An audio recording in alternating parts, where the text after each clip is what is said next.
After Dark Monday night edition. And you know what Monday nights are for here at the Field of 12. It's time to overreact. We had some big results from this weekend in college football. And we're going to tell you everything you need to know going forward to prep you for the second half of the season. We got Michael Felder here. We got Trevor Knight here. I don't want to say he needs to be consoled, Trevor Knight, but he looks a little just down right now. You can see in the face. We appreciate him showing up for us, though. Trevor, you hanging in there? Hey, just keep kicking me while I'm down. That's okay. I can handle it.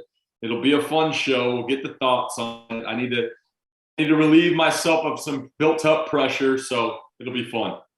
And Felder's playoff ready, like I said last week. He's ready. We got a big series that kicks off later this week, but we appreciate you here to talk some ball with us, though. Yeah, I'm excited, man. Listen, this was a big week. Like, we had some losers, we had some winners. We got some teams that we thought were going to be losers that turned into winners, and teams we thought would be winners that turned into losers. And you know what? Listen, can we kick off toast? Can we do that? Oh, go ahead. Let's get right into it. Let's go. Hey, man, I'm a toast to Arizona State, baby. Okay. Wow. Did you guys see that coming? Not at all. Not at all. Not at all. No. And not only did they get it done, Washington battled back. They got into the game. They tied it up. They were ready to go. And they said, no, not today. We're gonna put you to bed, baby. You sleeping tonight. I don't know if you guys have kids or not, but this is one of those times where you're like, no. You go back into that room and you go to sleep. And that's exactly what they did. So I'm a toast to Arizona State. Cheers. By the way, I'm with you. The Pac-12 at the beginning of the year, I was like, USC, maybe Utah, Oregon got beat. The Pac-12 is surprising me. It really is, yes. Right? All right, my toast of the night is going to a head coach that got a huge win, in my opinion, for his program. He's a second-year head coach, I believe, at the University of South Carolina. Mr. Shane Beamer goes to Kentucky, gets a big-time win, and then after the game in the locker room, throws on the shades and gets down and jiggy with it with the boys. Man, big shout-out to Shane Beamer. That's a big win for you.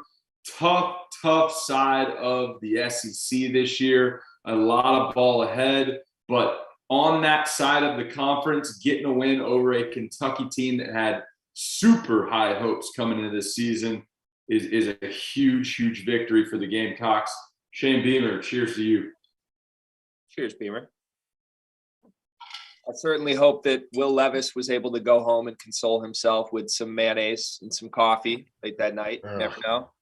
Also, Felder, to your quick question on who called Arizona State, I know one guy who did. That's Jimmy Ott from our Field of 12 Best Bets show. That was his money line underdog of the week. We've now hit 2 consecutive weeks. So Friday this week, I believe we're doing the Best Bet show. But Jimmy, shout out to Jimmy Ott.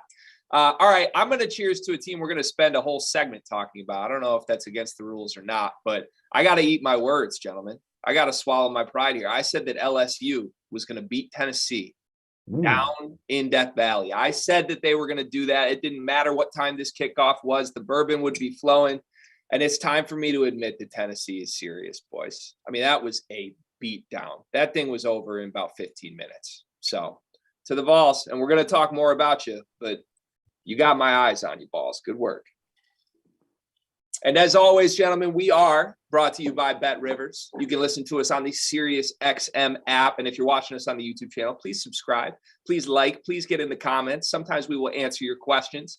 We do the show 4 nights a week and then on Saturday nights as well. All right, we're going to go straight back to the team I just cheers to because I believe that's the story of the week. And we're going to get into overreaction number 1, boys. Tennessee blows out LSU. I said it was a trap game. We talked about this last week with both of you guys because they play Alabama next week. Alabama comes to Knoxville. The second time Knoxville is hosting College Game Day in less than a month. Hendon Hooker looks like the best quarterback in the country right now. So here's the overreaction. Tennessee is going to make the college football playoff. As simple as that. Felder, do you buy that? You know what? I'm not going to be in for a penny, in for a pound, but I can see it. I could see it happening. If they split those games, especially, and let's look at the numbers, right? If they lose to Alabama but beat Georgia, a Georgia team, by the way, that has they're still figuring out who they are. If they split those and find a way to, or you know what? It's better if they beat Alabama and lose to Georgia. Then Georgia goes to the SEC championship game, plays Alabama. Tennessee's just hanging out as an 11-1 team. Now they got a chance. It's better to lose to Georgia. But I'm not going to put them all the way in the playoff yet, so I'm not going to go that far. I am going to say that I love what this team does: the speed and the space, the Hyatt, the Tillman, the forced declaration. And I think that the biggest thing for me was in the run game. And Trevor, I want you, Trevor, get in here, because as a quarterback, when you put guys all the way outside the numbers, and then the defense has to declare, which is what Clint Sterner talked about before. Remember, Greg? Clint Sterner was talking about you have to declare what you're doing when they're that far outside. Trevor, if you go into a game and that's what your plan is, and they have to declare, how comfortable does it make you? Because when I look at Hendon Hooker, what I see is comfort. Yeah, Hendon Hooker is very comfortable. And I've got personal experience with this because Josh Heupel, the man calling the plays, the man calling the shots, was my QB coach for 3 years at Oklahoma. He's the reason that I became the player that I became. Now, I didn't get to the level of Hendon Hooker, but I played a lot better football than if I didn't have Josh Heupel molding me into the player that I was. And yes, it's about schematics, to your point, Felder, spreading it out, getting a good look, making an athlete have space, but also be able to see the field. That is truly helpful to Hendon Hooker, and it plays well to how he operates, how he sees the field. But I'll say this from personal experience. He's so prepared for each and every one of these games because of the process that Josh Heupel puts him through. I remember even in the offseason, we would come in and Hype would call a meeting and we'd walk in, think we're just going to watch some film and do that. We'd walk in the door and he'd hand us a packet about this thick. And it was nothing but a bunch of blitzes drawn up to all of our different pass protections. And it was a mad dash. And he would say, hey, whoever finishes first and gets the most right, he's going to be our starter this year. Boom, boom, boom, boom, boom. We're going through. And at first we're like, what are we doing, man? This is overkill. This is overkill. But by the end, I guarantee you what, we go out on the practice field. Oh, yeah, I've seen that. I've seen that look before. Oh, I've seen that blitz before. Oh, I've drawn that up 500 times. I know exactly what's coming there. So it gives you freedom of the mind. Now see the coverages. See it all spread out, to your point, Felder, and go and operate and be the athlete that I want to be. I think Josh Heupel is a huge piece to Hendon Hooker's success, and obviously a huge piece calling the shots to what Tennessee has done thus far. So, Trevor, obviously you have personal experience with Heupel, and I'd love to even hear more about this as we talk about how Tennessee turns the page now in the biggest week of their season, right before they host Alabama, with everything on the line in that game. But I have a very simple I'm almost going to oversimplify the question here. Heupel's second year at Tennessee, 7-6 last season. Hendon Hooker was their quarterback for the majority of that season. What's the difference from last year's Heupel's Vols team to how they've taken this jump so quickly? Because this hasn't been necessarily a 500 season up to, okay, maybe a 9-3. Maybe it's building up. They've gone from a 500 team that barely made a bowl game to we're talking seriously about them being a favorite to make the college football playoff this year. What do you think the biggest reason for that is? I'll go first, Felder. I really do think it's Josh Heupel, and it's the relationship building, it's the culture building that goes on behind the scenes. If you look at his track, he was at Oklahoma, seeing a lot of success, and I would imagine that he thought that he was the head coach in waiting, and that he was going to follow Bob Stoops, and he was never going to get out of the Crimson and Cream. But he's gone on this journey. He goes to Utah State. They play really well on offense under him. Then he goes to Missouri, Drew Lock. They put up a bunch of numbers. Then he goes to Central Florida, very successful, a lot of big numbers on offense. And now he's here at Tennessee, he inherits a team that I think had a lot of scars, scabs, and open wounds. And he's just bandaged them all up. And I think he's been extremely intentional throughout this offseason, getting the buy-in of every single player that walks into that locker room. And it starts with the quarterback. And that's why I think that a coach like Josh Heupel, even though he's really, really good at calling the shots as a head guy, will always be present in that QB room because he understands that room permeates the rest of the team. If you've got a guy that buys into the system and is playing at that position, it will permeate into your culture, and it's the recipe for success. So to do that in 1 year or now 2 years, unbelievable. But he's had the track record that has shown it. Yeah, I agree with that. I'm going to be like, I'll dumb it down. Trust. Those guys in that locker room, trust them. Because here's the thing, and Trevor, you know this as well as I do. If a coach comes out and tells you, hey, why don't you line up outside the numbers? You're going to be like, well, nobody's ever asked me to do this before. Why would I line up outside the numbers? That's only a one-way go. And then he's like, no. We've got a thing that we're working on, and this is going to get us to where we want to go. And you got to trust me. And those guys trust him. Hooker obviously trusts him. And then with Hooker, as you mentioned, his buy-in leads to Tillman, Hyatt buy-in, which leads to the offensive line being like, oh, all we have to do is this, and then we'll be okay. And then the biggest thing for me as a defensive guy is watching that defense show up this weekend. Those guys, they got after it. I mean, the sacks, the aggressive football play that they had, like the aggressive plays that they made was really, really fun to watch. So this is a team, and they use speed and space on the defensive side of the ball, which I don't even know that wasn't even usually a thing, but they're dictating on the defensive side the way that they're dictating on the offensive side. So I'm very excited. They have, what do they have?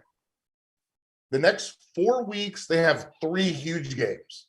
And that's no disrespect to Tennessee Martin, but we've got Alabama, Georgia, and Kentucky. So let's see what happens. And realistic, like worst case scenario in my mind, at least, this could be a 10-2 football team. 10-2 puts them in a New Year's Six Bowl, right? 10-2, like if Georgia and Bama go to the playoff, they become the SEC representative. And this is a team that it's all there on their racket. And answer your original question, Greg, like to answer your original question, how did they go from 7-6 to this? It's all trust. Mm-hmm. Football's a game where you have to trust that you got to trust the man that's next to you. And you also have to trust what the coach is telling you to do. And I've been on teams where you either don't trust the guy that's next to you, so you overcompensate. When you overcompensate, that gets you a gap over. When you're a gap over, there's a huge hole for somebody to run through because you're worried about this guy not doing his job. And if you don't trust what the coach is calling, everybody starts doing their own thing. And if you start doing your own thing, again, you're a gap over, or you're a gap late, or you're not in position. But this is a team that looks like they trust what their coaching staff is asking them to do. And I think that's the difference. Yeah, it's extremely high praise for a guy who I think deserves it at this point in Josh Heupel. Hendon Hooker, I think it's very fair to throw him right in the mix with the CJ Strouds of the world right now in the Heisman conversation. Half a season left. We got to get there. I also Can I ask you a question? Can I ask one more question related to that point, Greg? And I'd love to hear your thoughts on this as well. The success that Josh Heupel has had this first half of the season, if he loses 2 out of the next 4, which is pretty likely, yeah. Do we bury him? Do we send him to the grave? Or is he still doing great things? Is it okay? It's Bama, it's Georgia. If he beats Kentucky and UT Martin, are we still talking super, super highly about the Tennessee Volunteers? Or does it matter how bad they get beat if they get beat? I will still continue to talk about him highly. I agree with that. These guys got a lot of runway. Let's not forget. This is year 2, year 3. Year 2, 3. 2. Year 2. They got a lot of runway. Okay?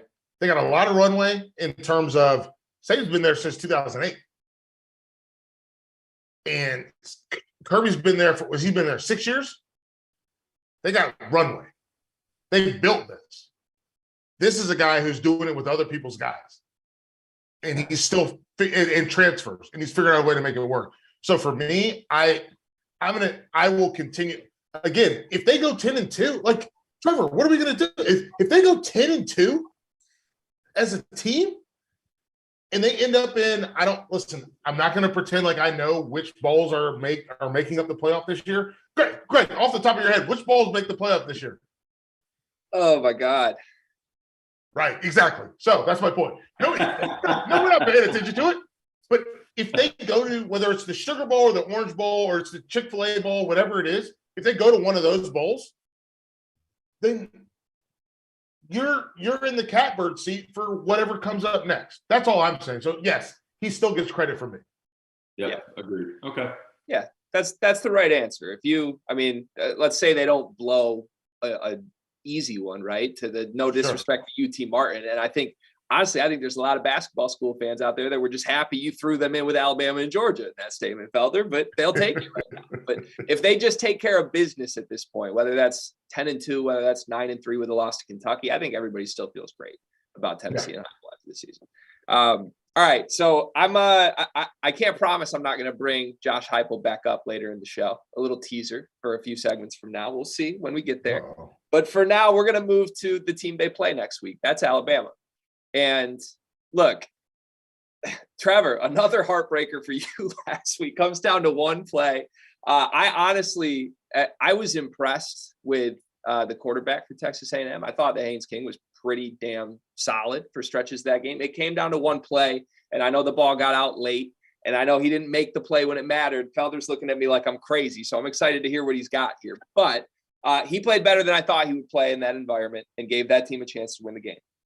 Alabama, without Bryce Young, you could spin this positively. Without Bryce Young, they find a way to grind out a win against a team that's historically caused them some problems. At this point, it's very clear they need Bryce Young back. Hopefully that happens very soon. Hopefully it happens before this game so we can see these teams at full strength play each other. But back to our overreaction theme on Mondays, here's the overreaction.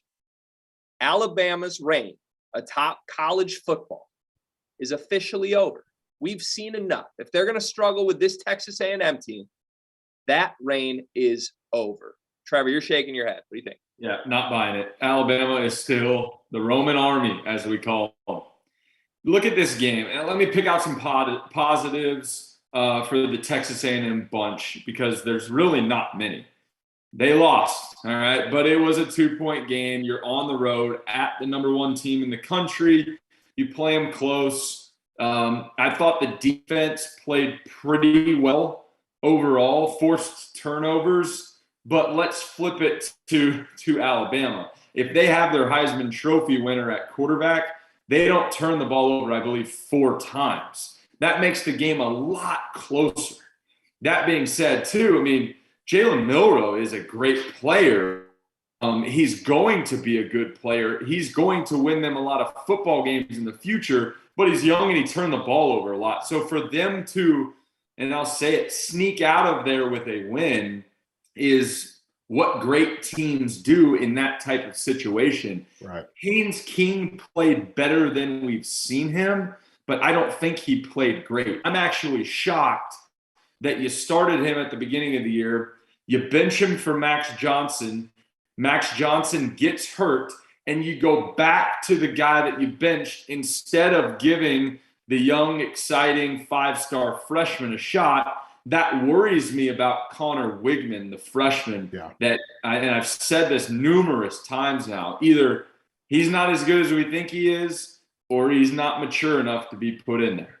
But credit to Haynes. He battled. I think he's a great kid. He just doesn't have what it takes to go on the road and win in an environment like that, even though it looked a lot closer than it was given the turnovers. He's been a walking interception.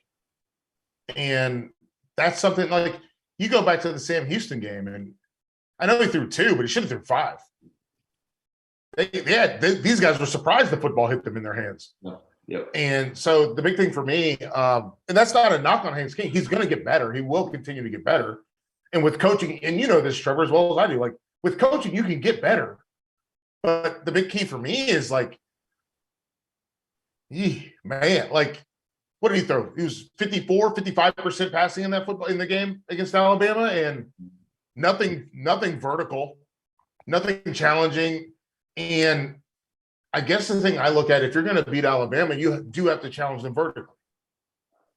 You do have to challenge them vertically. You do also have to challenge them with your shoulders. And Trevor, you know this as well as anybody, right? You actually have done this with the idea of that little dip where it looks like it's going to be a quarterback run. And then you see those safeties come down, and now we got you. And he didn't do a lot of those things. And so for me, this was a game where, and shout out to my buddy Alex Kirshner from Split Zone Duo, he calls it playing with your food. Where if Alabama had decided, you know what, we're never going to throw the football the rest of the game, Milroe, Gibbs, we're just going to run the football. That's all we're doing. That's what we do now. We're essentially an option team. If they had decided to do that, they would have been able to grind this team into dust. And I will say, and I'll flip it to the other side because I want to get your thoughts on this. Both of you guys' thoughts on this. When Alabama decided, we're not playing around with you anymore. When they decided, Will Anderson, Dallas Turner, when they decided we're coming to get you, those were scary moments for A&M for me, where they were like, we're going to bring 6. And guess what? We will not cover everybody. We can't cover everybody. But we're going to bring 6, and we're going to put you on your bottom. And it was just like, whoa. And that's the part of Alabama, to me, that's a little scary. And that's the part where it was clear to me that they made a decision that they figured out how much they could weather and lived with that. But, I mean, Greg, you watched it. When Alabama decided to turn the heat up, you could feel it, right? So, yes, 100%. And I'm not taking anything away from that in my criticisms here. And part of this is that I'm tasked with playing host on Overreaction Monday. So I'm going to push the limits a little bit. I don't think any of the three of us would look the camera in the eyes right now and say, they're dead. They're done. It's Alabama. It's Nick Saban. This is the program to beat until they go away for multiple years in a row, not just losing a title game and then we write them off. That's never going to happen. But what feels different to me about this version of Alabama, and I know they've had the injuries. I know obviously evaluating them without Bryce Young is almost a pointless task compared to when they have him.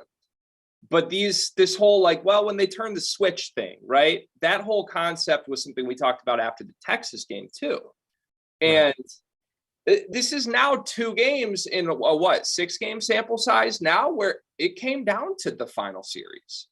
And at that point, are we sure they're playing with their food? Are we sure there's not a little more vulnerability here than there has been every other year that they've been atop the sport that is going to come back to bite them as soon as maybe this week when they have to play a team as good as Tennessee right now, right, Trevor?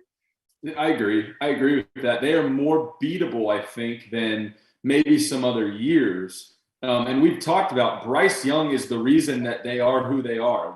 He's the reason that they're the number 1 team in the country, now the number 3 team in the country, that they find a way to win. So not having him and still getting this win, losing the turnover battle 4-1, I think says a lot about this Alabama team. Now, I've had the injury that Bryce Young has. I was going to ask you about that. I was going to ask you if you've had it.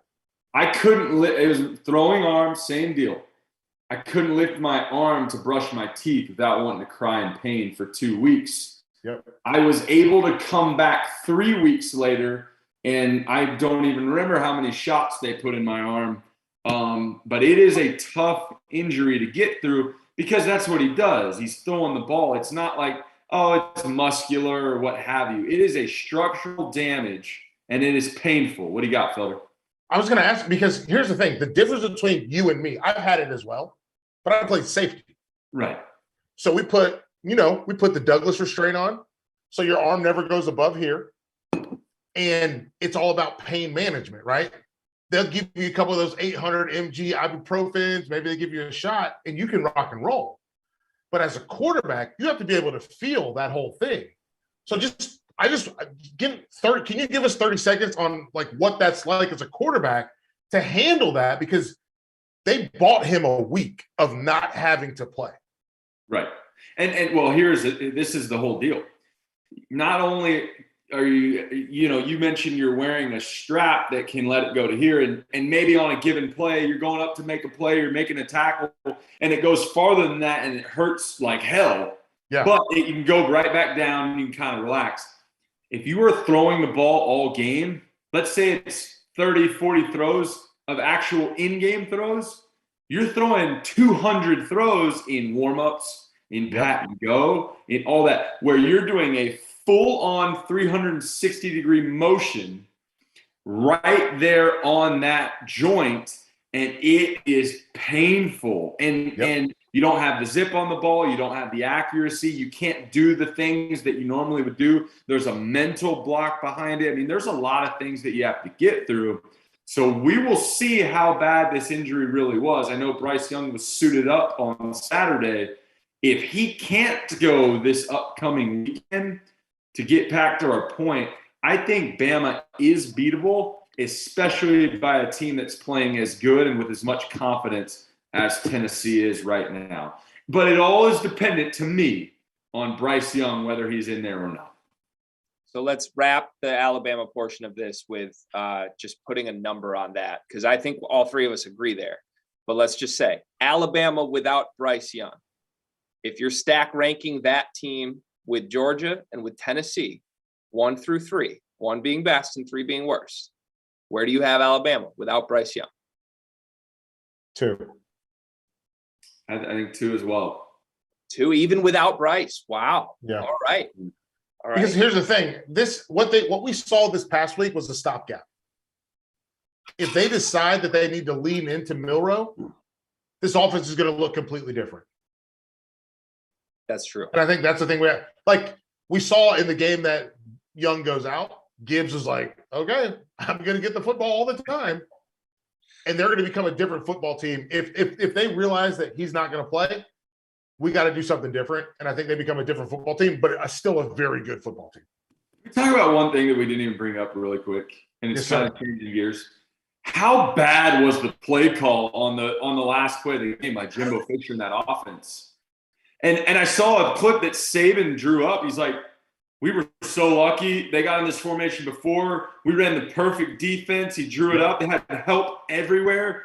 And they decided to throw a stop fade, aggressive defense, the last play of the game. And you're going to put – now, granted, Evan Stewart's a fantastic football player. Sure. But you're going to put him one-on-one and try and run a complete go ball, put your foot in the ground, try and create separation, force your quarterback that hasn't been very accurate all game to put the ball on the money on time. He was late, way outside. To me, I think that Jimbo put his quarterback and the rest of that team in a bad position on that play. I mean, this is not Aaron Rodgers and Devontae Smith or whoever. It's not Pat. This isn't Pat Mahomes. This isn't right. This isn't right. This is Haynes King, who's lucky enough to play as well as he had. We've got one play left. Hand the ball off to Devon Achane and hopefully have a shot. I mean, he's gotten 2-3 yards a pop all game. I'm gonna put this out there. I feel like the hay was already in the barn. You played them tight. Tight's enough. That's enough. But the fact that you had a play to win it, and that was your play call, just put a dagger in the side of the neck. Oh, wow. Oh, God. Yeah. Is that enough to extend Jimbo Fisher? He plays Alabama close. You think they flip back? Aggies fans are happy now? No, they're not happy, but they're not as upset as they would have been if he got his behind whooped. Right. I was just curious. Some programs, as long as you're you got your one team you care about beating, as long as you perform against them, you can buy yourself a little time. I'm just curious. I love your work into the segue. I'm just curious. Speaking of that, as Felder noted, we're going to move to the Red River Shootout, the Red River Showdown. This year, it should be the Red River Shutout. I'm sorry for the pun on that, but you can buy a shirt over at field68.shop if you want to commemorate the Red River shutout this year. Look, this is essentially, I think this is actually statistically their worst loss to Texas ever in this series. Oklahoma has surrendered 105 points in the last 2 weeks of football. So here's the reaction. Oklahoma should fire Brent Venables. Trevor, I mean, this is your program. You've come out, you've said some controversial things. You told us behind the scenes you were getting accosted from some people for not taking it too lightly on your Sooners. But I mean, look, this is bad right now. Let's call it what it is. What do they do? It's very bad. It's very, very bad. In terms of the overreaction, do you fire Brent Venables? The answer is no. The answer is no for every first-year head coach. That being said, this does not happen at the University of Oklahoma, and it hasn't happened. 3 regular season losses in a row. You don't put up a single point versus your biggest rival in the greatest atmosphere in college sports, one of them, if it's not your personal favorite for our listeners. And you let a Texas team who is extremely beatable, and we've seen that when they traveled to Lubbock and got beat by a pretty pedestrian Texas Tech team, make you look like an FCS team, 49-0 in a big-time rivalry game. And you can point the finger a lot of different areas. Pointed at Brent Venables in the defense again. That's 3 weeks in a row now with plus points. Almost 150 points in 3 games. Cannot happen. Pointed at Jeff Lebby, the offensive coordinator. You put up a goose egg, and you really haven't generated much offense in the last couple weeks. Outside of Kansas State, I thought the offense played pretty good that week. Is Dylan Gabriel that good? Or can you not find a way to push the ball down the field? Davis Bevel, the quarterback room at Oklahoma. Your starter goes down. You got to step up to the plate. This guy threw for over 100 yards and a touchdown in a really tight game with Michigan last year when he was at Pitt. Now, granted, he had Addison to throw to, but you go 6 for 12 for 38 yards and an interception in an opportunity for you to go out there and showcase your talent. Unacceptable. You can look at every phase of the game, and you could probably point every player that touched that field and just say, hey, on that play or this day, the way that you came to try and compete was unacceptable. You're the University of Oklahoma. You cannot lose 49-0 in this football game. It was horrible to watch. I was there. I enjoyed my Fletcher's corny dog and a couple beers, but that's about it.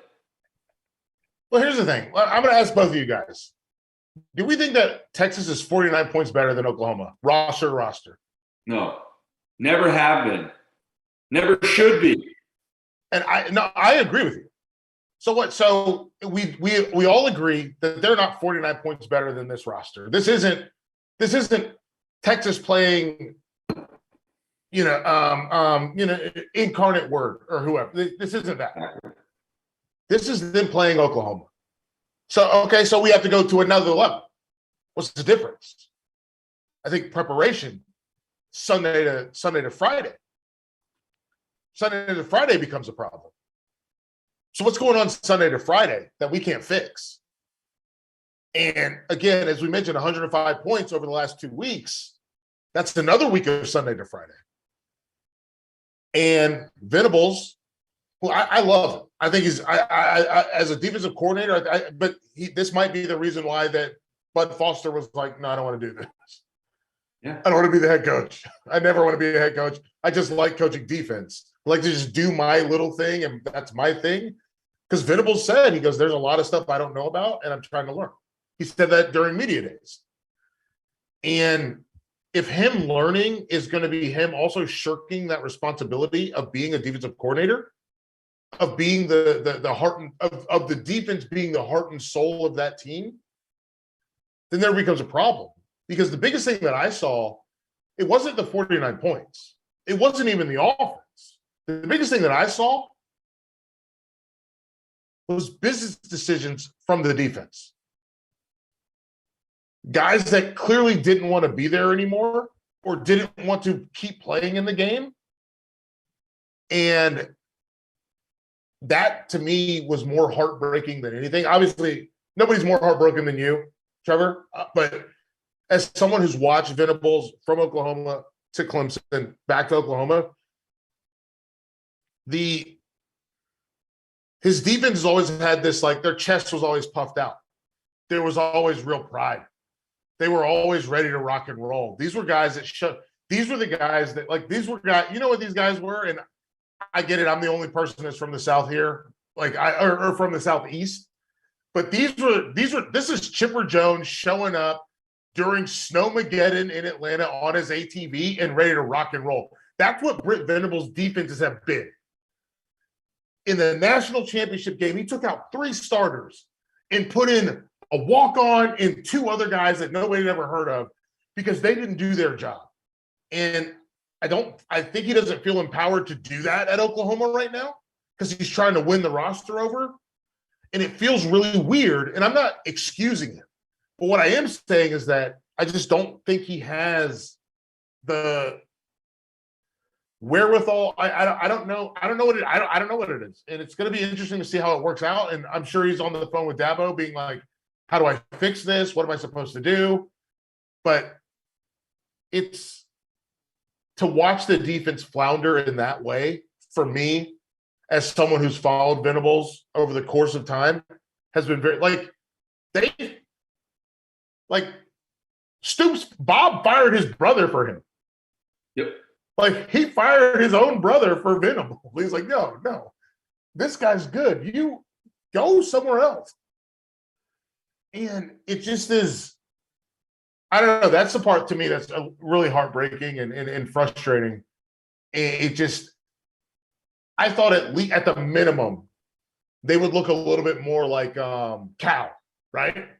With Justin Wilcox, where at least Cal defensively, they still are feisty and they find a way and they're looking for things and they're trying to be a problem.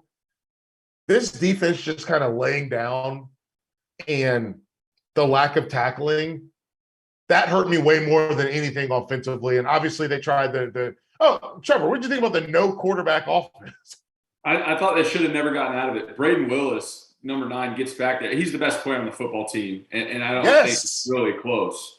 I liked that wrinkle, but it also was disappointing because it showed that whatever the preparation was, talking about, Sunday through Friday, they did not have confidence in Davis Bevel, and it showed up. And I think that could, I don't know, I wasn't there. That could be a coaching issue that you don't get this guy in a position to say, hey, just manage it. Like, we know you have enough you don't have to go be a hero, just manage it. But they didn't get to a point where he could even manage it. They got in zero rhythm other than that package. Yep. And excuse me, I think if Eric Gray doesn't throw that interception, you think they keep running it for the rest of the game? I think they should. They got out of it in the red zone at the other end, and they shouldn't have. They ended up sputtering. I think that, though, because the offense never got in the rhythm, it was much more stressful on the defense. That said, to your point, Brent Venables, I will still say it, best defensive mind in college football. He has proven that until he's proven not. We're getting here to where it's like, okay, we may start talking, maybe it's somebody else, but I've played against Brent Venables' defense. He waxed us when he was at Clemson. I couldn't find a guy to throw to. I looked like Davis Bevel out there, right? Yeah. But what I was disappointed in is answer the bell, answer the call, guys. Like, somebody stand up. Run through 2 weeks in a row. You're on the tabloids. Everybody's talking to you how bad you've played as a man. I don't care who my coach is. I don't care anything. I'm going to go out there with my hair on fire and prove that I should be on this defense and that we should be the defense that we set out to be. And you don't see that in this Oklahoma team going into this game, 49-0. I mean, it's just tough to swallow, man. Yeah. You guys have been around way higher level players and coaches in football than I will ever be. So I'm not going to jump in and tell you anything you haven't heard before. But the only thing I would add to this conversation is just that anyone who would want to point fingers at Brent Venables right now, you don't get to the level of coaching that Brent Venables is without being a great football coach. Like, let's just make one thing very clear. Now, that said, being a great football coach does not mean you have great success at a program like Oklahoma. That's not the only thing that a job like that entails. And to your point, Felder, maybe there are certain levels of politics. Maybe there are certain other things that don't allow you to make some cutthroat decisions that you might at a different program that you might not be able to make at a place like Oklahoma. Or maybe you have to navigate that. Or maybe you have to find a way to motivate a team, because you guys do know this, the football season can be a long beast at certain times. We're only halfway through the season. And this Sooners team cannot stop playing these games. So I am very interested to see what happens from here for Venables. And I will end this segment with just this. I'm so sorry to put Trevor through this right now, but I'm going to ask you the question, Felder. Trevor can hide his face if he wants here. Let's pretend buyouts don't exist, Felder. Oklahoma calls Josh Heupel tomorrow and offers him the Oklahoma job. Think he jumps to Oklahoma? No, I don't think he wants it. I don't think he wants it. Just because of how good he is at Tennessee right now? Just because the grass is greener? No, I think there's some other stuff behind the scenes, and I'm not gonna put Trevor on the spot, but from talking to folks, from everything I understand, I don't think he's coming back ever. It was a tough way out. I was a part of it. I sometimes look at it. I was the quarterback that whole year. We went 8-5, which led to his departure. Makes me feel bad as a guy. He's the last quarterback to win a national championship at the University of Oklahoma. Yeah. Runs through his blood, right? I mean, he's been very successful there. He's very successful there as a coordinator. I mentioned my praise to him in his development of quarterbacks. I think, to answer your question, Greg, if he was still at UCF and this job came open, now he's in the running for it, and it's a conversation of, hey, let's kiss and make up, we want you back type of deal. Now that he's so early on and seeing his success at Tennessee, he's not going to come away from that. I think it was just overlapped by 1 year, really, that caused him to not even be in the conversation. And I think he's okay with that. I think he's very happy with where he's at there in Knoxville. Yeah, I think it would be hard not to be at this point. Okay. All right. Well, thank you for entertaining my absurd hypotheticals here on Overreaction Monday, boys. Let's move to the West Coast, where we have a team in the Pac-12 that is not the USC Trojans, that is making some noise. That's the UCLA Bruins. And look, I don't know if this should have surprised us as much as I think it did, but they knocked off Utah. And a lot of us had Utah as the preseason Pac-12 champions. I certainly did. I know everybody loves the toughness of that team. I think it's about time that we take UCLA seriously. And my overreaction is the Bruins are the best team in the Pac-12. As of today, October 10th, this is the best football team in that conference. Felder, what do you think? I buy it. They're tough. Anytime you can fight Utah like that, and I understand it was a home game, but what's that mean? What's that mean in the Rose Bowl? Honestly, like, there are a lot of Utah fans there. I don't know if you guys watched it, but there were a lot of Utah fans there. And then there was a lot of nobody there. So I think that they showed up, and obviously USC is kind of the Trevor, I think that UCLA, I do think that they are. I think that there's a toughness about them that I respect and that I really love, because this is a team that they hang their hat on running the football. And the way that those defensive linemen have started to play has been really inspiring for me. I think USC is still trying to find that part. I assume that you're going to go with Lincoln Riley, USC. I am right now, just because I just think USC has more firepower. Yes.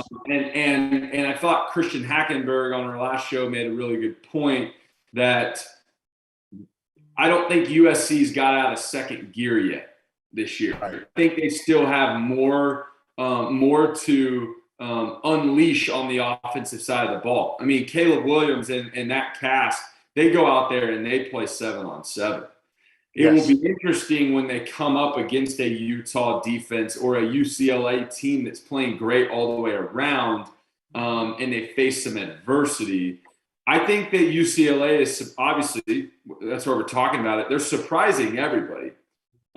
This weekend will be another huge one because they got to play Bo Nix and that Oregon team that I think is playing really good football right now as well. So it's those things like, yeah, we're 6 weeks into the season, but I'm still not to the point, and I'm pretty conservative, I guess, about this stuff. I'm still not to the point where I'm completely buying this. They've still got to prove a little bit to me. But Dorian Thompson-Robinson, phenomenal, playing great football. Obviously, we know that Chip Kelly is one of the best minds in college football. And maybe it was just, hey, let's ride with Chip Kelly. Let's ride with Chip Kelly. Let's ride with Chip Kelly. And maybe we were seeing the things that he implemented back in the Oregon days now showing up here at UCLA.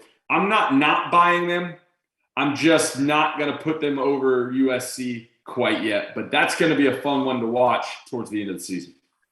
Well, I think the cool thing with USC, and I think you hit the nail on the head, and you and Hack mentioned it, the firepower, right? Not getting out of second gear. Because the way that I think about football all the time is a touchdown is one play.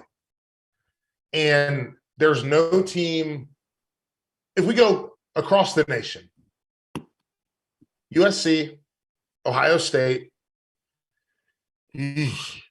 sometimes Alabama, but the reality of it is USC and Ohio State are the two teams where that one play feels real. Where it's, if you're down 14, that means we need to have the ball back for 3 plays so that we can score the football, and then now it's tied. And that's the part that's interesting to me. But with UCLA, I just think that they're growing into who they want to be, and that's the scary part. What do you got, Greg? So I was just going to ask Trevor off of his point. I think you said you can't fully get there with UCLA. How much of that is because of who's under center for them at quarterback? Because I know we talked about this last week, and I floated to you and Hack, I believe. Is it crazy that I feel like I trust DTR more than I trust Cam Rising right now? And I was really impressed with the way DTR played, not just the weeks leading up to this past week, but I thought he was dominant under center for UCLA in that game. Oh, he is. He is. He's stepping up in a huge way to the point where, and I'm biased because I'm a quarterback and I think that a lot flows through that position. But you look at it, and if you've got a quarterback playing with confidence, it raises everybody else's game. And I'm not just talking about the offensive side of the ball. That's the defensive side of the ball. Right. I love the game of football because even though you practice on different fields, there's an offensive field and a defensive field, you really don't spend much time around the opposite side of the ball. On Saturdays, it all comes together to where it truly is a full team sport. And if you've got confidence, if you've got rhythm going on, let's say, the offensive side of the ball, that translates to the other side of the ball, and you get this whole culture of winning. And I think DTR is stepping up and saying, hey, look, I'm here to stay. All you guys, I'll look you in the eyes across this locker room. You can trust me. Now are you going to do your job? And you got a guy standing up like that, you're going to end up being successful and winning some football games. But I think we got that with him. It didn't happen as quickly as we thought, right? We thought this is the guy that backed up Tate Martell. Tate Martell, what's he doing now? And then backed up Tate Martell, and then so he had to play wide receiver in high school. He didn't get as many reps at quarterback as he should have probably got because he was behind another guy who was a superstar. And then he gets the reps, and he for one season out at Bishop Gorman, and then he steps in, and we thought he was going to be a star immediately at UCLA, and it took him time. And sometimes it takes you time. But guess what? And I think the difference, and I look at him the way I look at Kenny Pickett, right? It took Kenny Pickett, 4-5 years to get to where to be a first-round draft pick?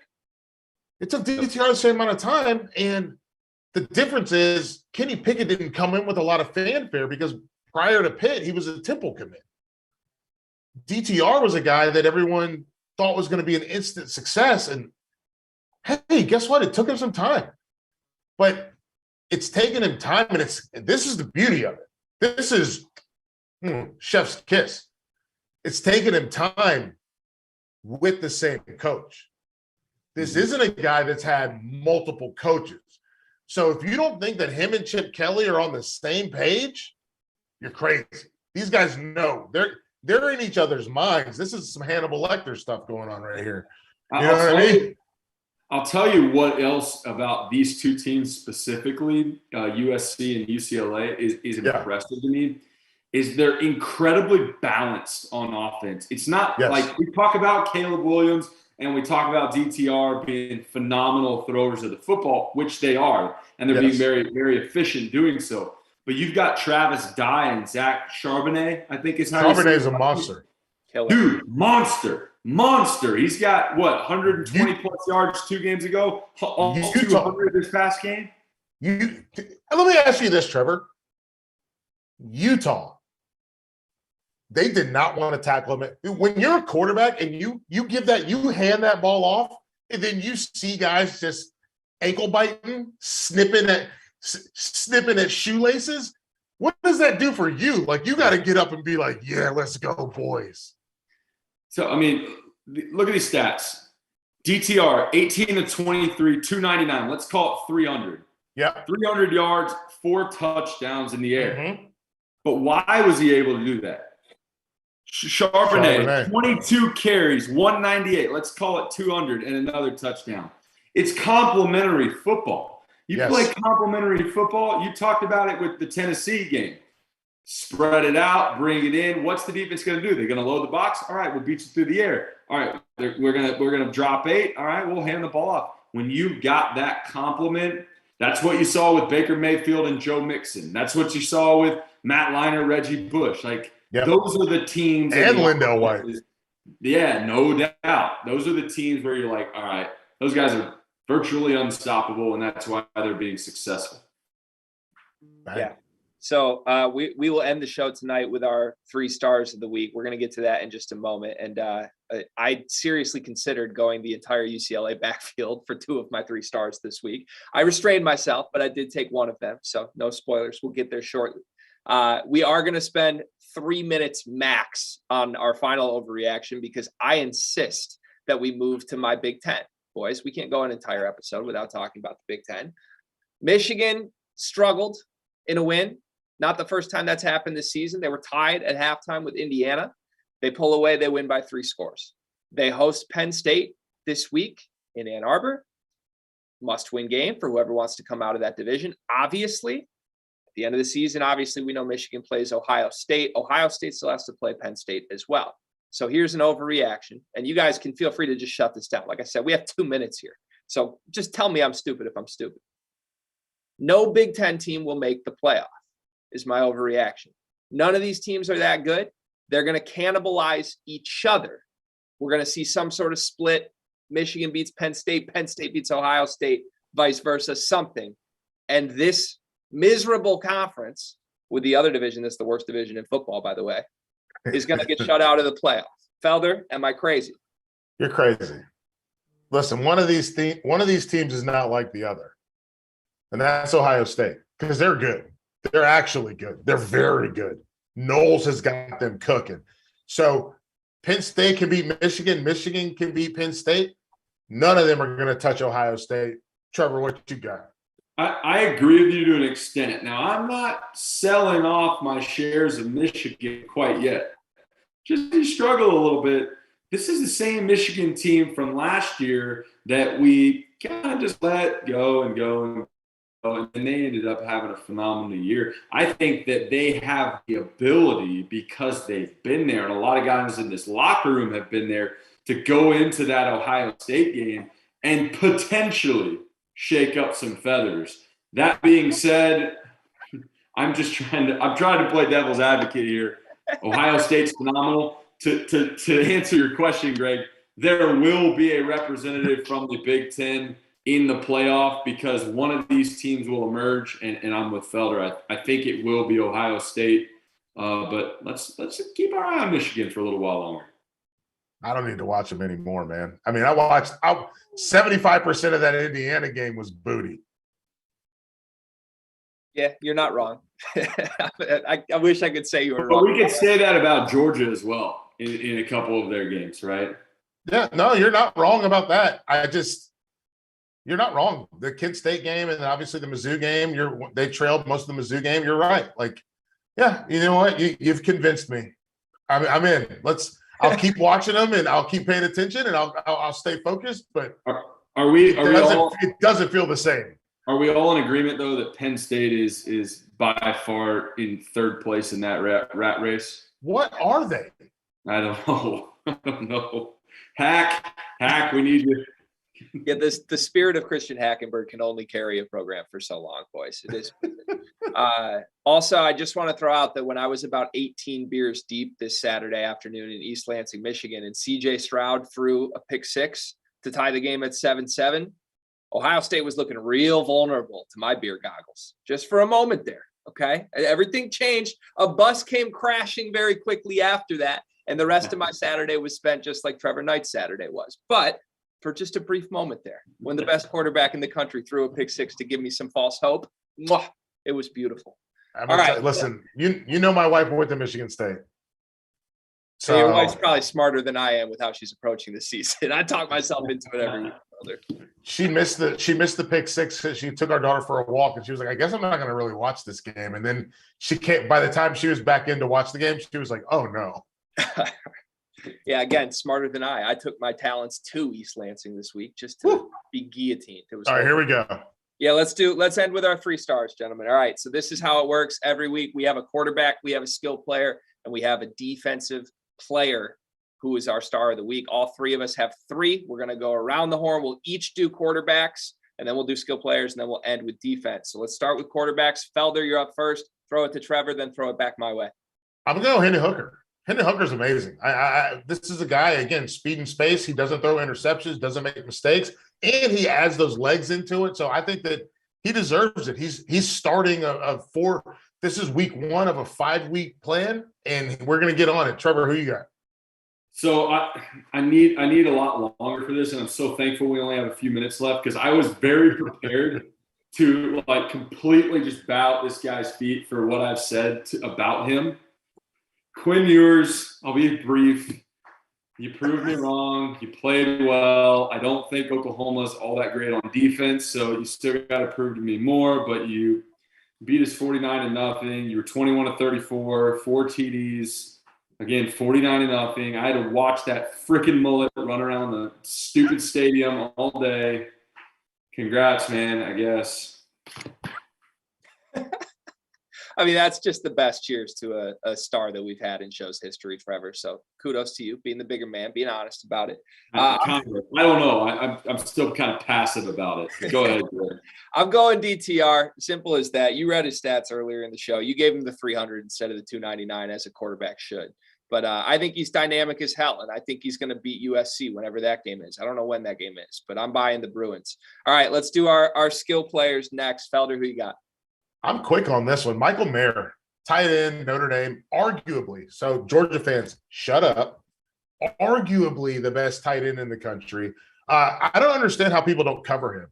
11 catches this weekend. I don't understand how people don't cover him.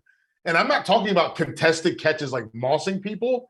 I'm talking about he's running free through zone coverage. Like people don't know where he's like every play you should be going 87's right there, 87's right there, and they don't do that. Trevor, who you got? Exit Garrett Wilson and Chris Olave. Insert Marvin Harrison Jr. Yeah. The guy's starting to really step up. 7 catches, 131 yards, 3 touchdowns. He's got 9 touchdowns on the year for that Ohio State team. He's really gaining some confidence. He's a lot of fun to watch. Big time playmaker. Marvin Harrison Jr. Excuse me.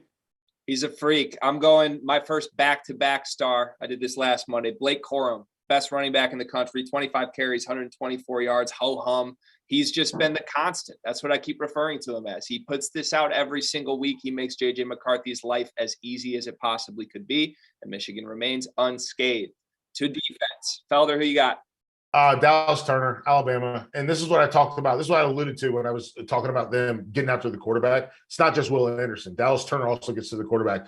2 tackles for loss, 2 sacks. This is like they have the ability to do this. When they decide to turn it up, Don't get no hotter. There's no kitchen hotter than when Alabama decides to turn it up. I got to go with him. I got Jaden Hill playing through pain, had a pick six in the game this weekend that ended up being a big-time deciding factor in a one-score game for the Gators. Jaden Hill, hats off to you, fighting through a little pain, having a pick six. It's a big-time play. Yeah, I'm going the same route as you, Felder, but a different name. I'm going Brian Branch, 9 tackles, led Alabama in this game. He had 2 of them for loss. I was super impressed with the way that Crimson Tide defense tightened up, especially on the final drive of the game when it mattered most. All right, boys, this was another fun show. Field of 12 After Dark. We'll be back tomorrow night, Tuesday night, and here the rest of the week as well on the SiriusXM app and on our YouTube channel. For Michael Felder, for Trevor Knight, I am Greg Waddell.